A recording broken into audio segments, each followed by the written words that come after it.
Y déjenme decirles algo. A mí la vida toda no me alcanzaría para contarle al pueblo de Cuba todo el desastre y toda la complicidad y toda la trampa y todos los engaños que esta gente han hecho para quedarse en el poder. Y les voy a decir algo, no solamente son culpables los comunistas en Cuba, con el dragón aquel del mal que era Fidel Castro a la cabeza, y su hermano el pichón de dragón, el dragoncito general. No, no, no, no, estamos equivocados. Esa burguesía rica que salió de Cuba, que tenía dinero, que lo puso en el poder a él para quitar a Batista porque no convenía a los intereses, desde los problemas raciales hasta todo lo que le tenían guardado cuando el golpe del 32-33, cuando el golpe de septiembre que derrocó al gobierno constitucional de Carlos Manuel de Céspedes, hijo presidente del Senado, que cayó su gobierno breve porque cuando el ras de mar de Santa Cruz del Sur se sacaron a la luz los desmanes del gobierno, no había dinero ni para comprar los ataúdes para enterrar los muertos cuando Santa Cruz del Sur, allá en Camagüey, fue barrido por un tsunami que costó la vida de 3.005 cubanos. Y aquello fue un escándalo político enorme. Y Batista, que en aquella época era un sargento taquígrafo, que se había ganado un ticket de lotería y se había comprado un Ford Corre, entonces, como era el hombre que iba por las guarniciones militares pagando el dinero, en todas las guarniciones de Cuba lo conocían.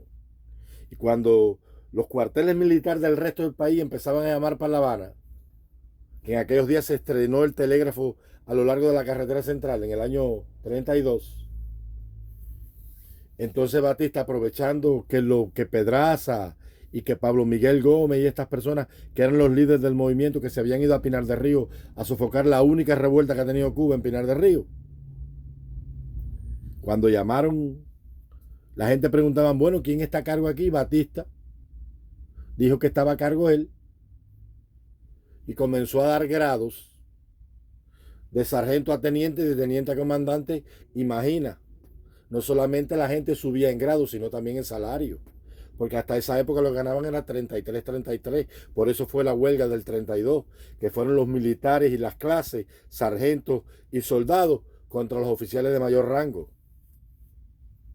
Y ahí es cuando Somerville viene, que era el secretario de Estado de Guerra, que viene un acorazado y quiere intervenir en Cuba por la enmienda Pla, que le daba el derecho a intervenir cada vez que la situación política cubana lo requiriera.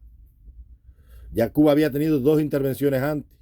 Una en 1906 con Estrada Palma, cuando la guerrita, la famosa guerrita de agosto, que hizo que el general Bandera se levantara contra las injusticias que estaban cometiendo los mismos mambises que habían peleado junto con él y que habían marginado a miles de personas, incluyendo a Lucía Íñiguez, la madre de Calixto García, que trabajaba en el Cine Pairé de La Habana vendiendo tickets de portera. Es un desastre lo que han hecho los políticos con Cuba.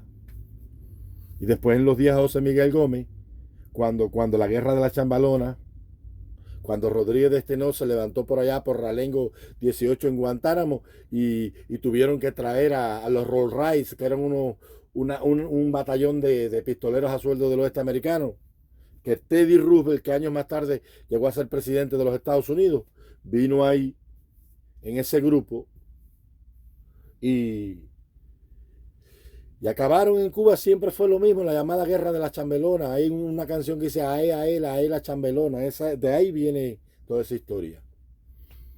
Y entonces, con la complicidad de la burguesía, estos demonios se quedaron en el poder. Porque nunca hubo visión política.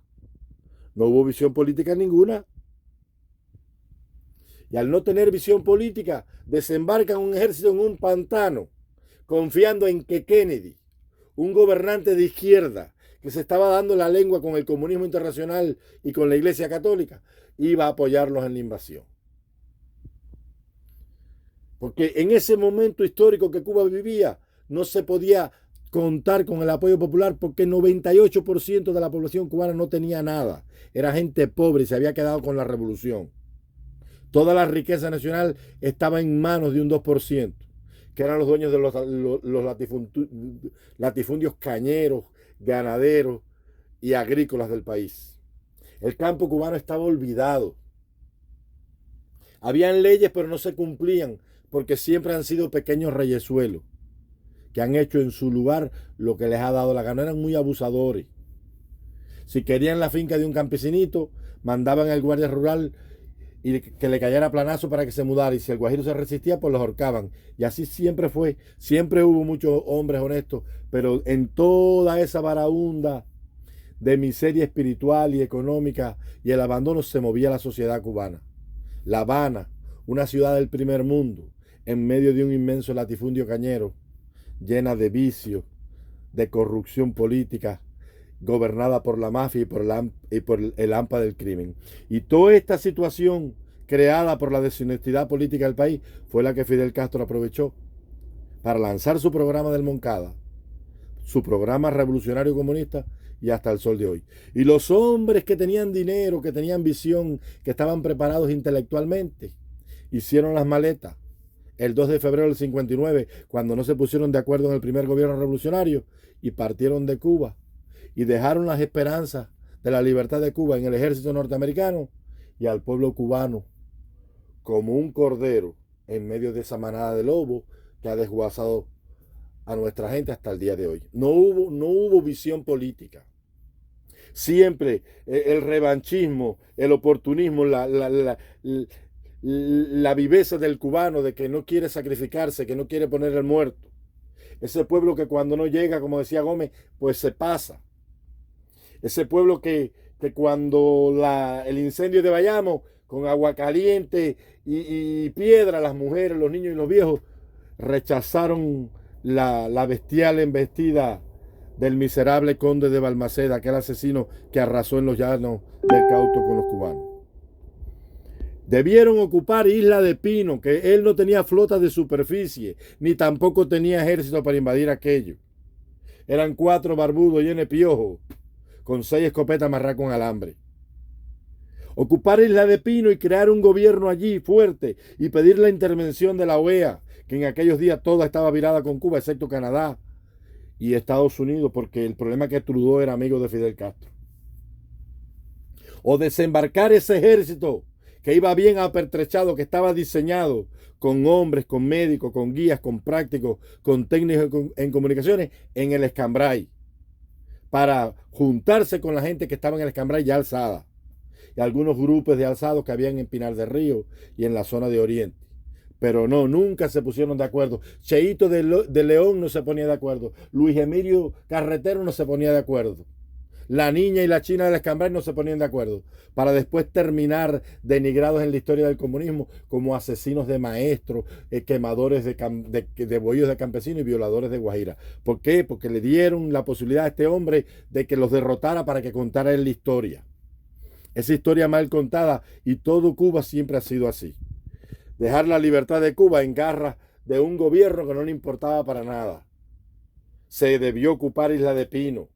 Había que dejar que los años subsiguientes demostraran la naturaleza de pobreza, de saqueo y de abuso de este régimen. Pero nunca han tenido visión y hoy siguen en la misma, matándose entre ellos, desguazándose entre ellos, buscando y demostrándole al mundo que lo único que le interesa es el dinero, la publicidad, el rating, los likes. Y allá, en la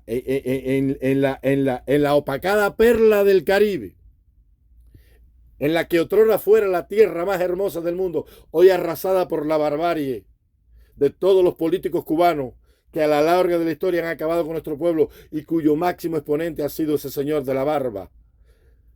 El pueblo cubano sigue esquilmado como una oveja, anémico, hambriento, azotado por la peor pandemia de la raza humana, y para él no se vislumbra ni siquiera un rayo de esperanza.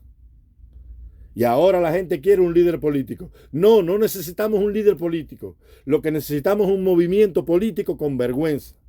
Que toda la fuerza política exiliada y la que está dentro del país funden un solo movimiento para lanzarlo al combate.